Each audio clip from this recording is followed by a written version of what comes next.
sebagai uswatun hasanah wa rahmatan lil alamin. Dalam kesempatan ini saya akan menyampaikan suatu kajian, yaitu keistimewaan orang yang membaca Al-Quran. Allah Subhanahu wa Ta'ala memerintahkan manusia berpuasa di bulan Ramadan dan melakukan amal kebaikan. Ada banyak amalan-amalan sunnah yang bisa dilakukan di bulan Ramadan. Yang kita bahas hari ini khususnya adalah keistimewaan orang yang membaca Al-Quran. Di antara pintu terbesar untuk mencapai kelapangan hidup agar tidak terjebak dalam kesempitan yang membelenggu adalah dengan membaca Al-Quran. Sebab Al-Quran adalah obat bagi hati manusia. Sedangkan hati bisa sewaktu-waktu berkarat sebagaimana besi. Untuk membersihkan hati dari karat, mari kita bersihkannya dengan mengingat kematian dan membaca Al-Quran. Nabi Muhammad SAW bersabda, "Inna hadhil quluba tasda'u kama yasda'ul hadidu isa asobahul ma'u." Qila, "Ya Rasulullah, wa ma jala'uha?"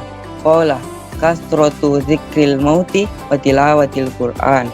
Artinya, sesungguhnya hati itu bisa korosi sebagaimana besi ketika bertemu dengan air. Kemudian ada yang bertanya kepada baginda Nabi, "Ya Rasulullah, lalu apa yang dapat menghilangkan korosi tersebut?" Rasul menjawab, "Banyak mengingat kematian dan membaca Al-Quran." Hadis riwayat Baihaqi. Orang yang rutin menyibukkan dirinya membaca Al-Quran mempunyai banyak keistimewaan. Di antaranya adalah yang pertama, mereka diakui sebagai keluarga Allah atau ahlullah dan orang keistimewaannya yang terpilih. Membaca Al-Quran saja mendapat ganjaran yang sangat mulia, apalagi jika kita menghafal Al-Quran. Maka kita akan menjadi keluarga Allah dan kita dibuatkan rumah di surganya Allah Subhanahu wa Ta'ala, insyaallah. Nabi SAW bersabda, "Sesungguhnya Allah itu mempunyai keluarga yang terdiri daripada manusia." Kemudian Anas berkata lagi, "Siapakah mereka itu wahai Rasulullah?" Nabi menjawab, "Yaitu ahli Quran, orang yang membaca atau menghafal Al-Quran dan mengamalkannya. Mereka adalah keluarga Allah dan orang-orang yang istimewa bagi Allah." Hadis riwayat Ahmad. Yang kedua adalah orang yang mahir membaca Al-Quran ditempatkan bersama malaikat-malaikat pencatat yang patuh kepada Allah yang selalu berbuat kebaikan. Menurut Al-Qurtubi dalam kitab Fathul Bari, yang dimaksud mahir adalah orang yang cerdas. Maksudnya adalah hafalan dan tajwidnya sama-sama mempunyai kualitas bagus, tidak perlu mengulang-ulang. Ketika kita membaca Al-Quran secara mahir, maka kita mendapatkan 70 pahala kebaikan dan dilipatkan menjadi 700 pahala kebaikan. Saking pentingnya membaca Al-Quran, kita diwajibkan untuk mempelajari tajwid sehingga kita mampu membaca Al-Quran secara mahir, dan hukum-hukum tajwid fardu kifayah bagi orang mukallaf atau dewasa, baik laki-laki maupun perempuan. Yang ketiga adalah Al-Quran merupakan hidangan dari Allah Subhanahu wa Ta'ala. Siapapun yang membaca Al-Quran, ia akan mendapat jaminan keselamatan, kesehatan, rezeki, dan hidup yang berkah oleh Allah Subhanahu wa Ta'ala di dunia maupun di akhirat kelak. Allah Subhanahu wa Ta'ala memberikan hidangan kepada hambanya berupa Al-Quran.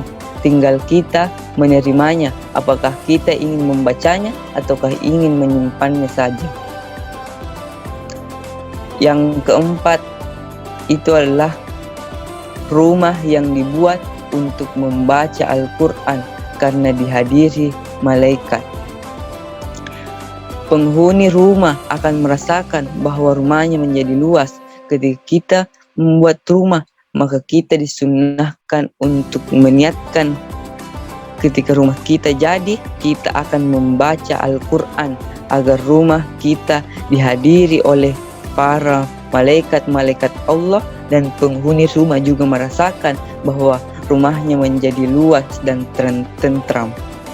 Malaikat akan senang memasuki rumah orang yang sering membaca Al-Quran karena di dalam rumahnya terdapat keberkahan yang melimpah, sehingga malaikat mendoakannya kepada Allah agar ia dimasukkan ke dalam surganya Allah Subhanahu wa Ta'ala. Yang kelima, membaca Al-Quran terdapat kebaikan yang sangat banyak, karena ketika manusia membaca Al-Quran maka hatinya luluh dan lemah lembut, sehingga ia tidak canggung-canggung untuk melakukan kebaikan karena ia telah melunakkan hatinya dengan bacaan-bacaan Al-Quran. Ketika seorang hamba membaca Al-Quran, ia tidak akan melakukan perbuatan yang jahat atau buruk karena hatinya selalu dilindungi oleh Al-Quran dan mengingat siksaan Allah Subhanahu wa Ta'ala ketika melakukan keburukan. Yang keenam adalah membaca Al-Quran juga mendapat pahala dan ganjaran yang sangat besar, yaitu ketika kita membaca satu huruf dari Al-Quran, kita bisa mendapat pahala kebaikan dan bisa dilipat gandakan menjadi 10 kebaikan. Sedangkan huruf alif lam mim merupakan 3 huruf, yaitu alif 1 huruf, lam 1 huruf, dan mim 1 huruf.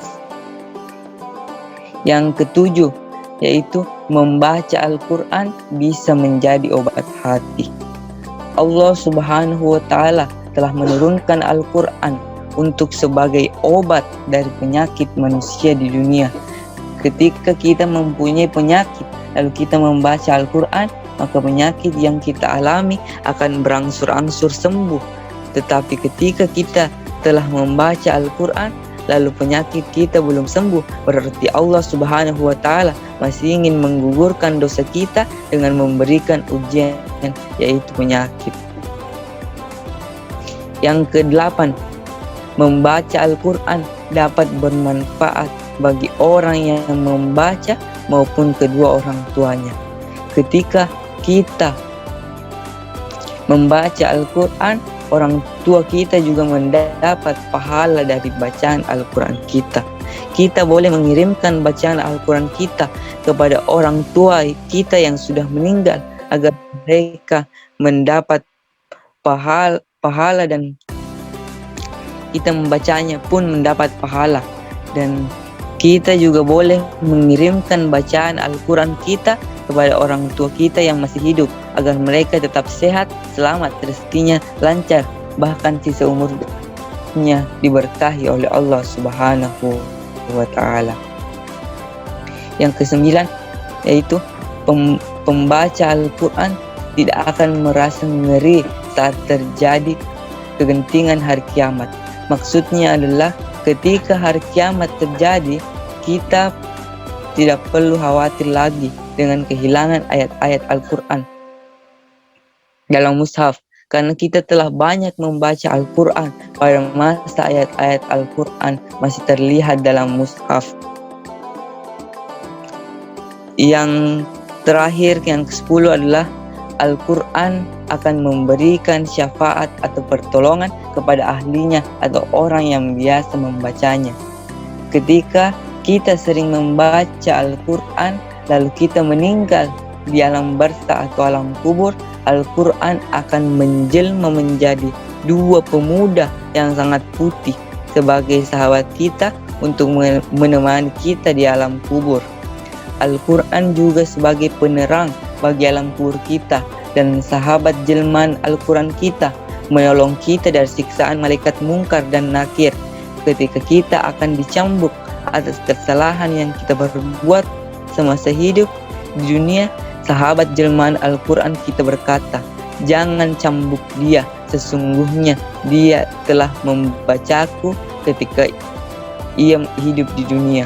Maka malaikat Munkar dan Nakir pun membebaskan orang tersebut dari siksaan kubur.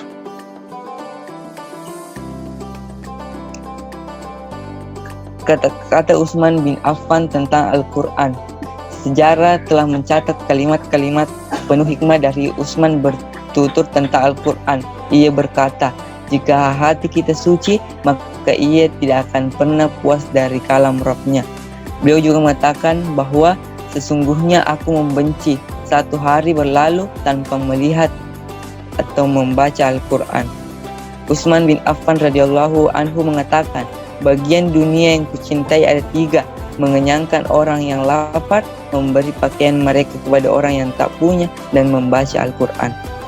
Mungkin hanya itulah yang sempat saya sampaikan. Kurang lebihnya mohon dimaafkan. Saya kembalikan ke moderator.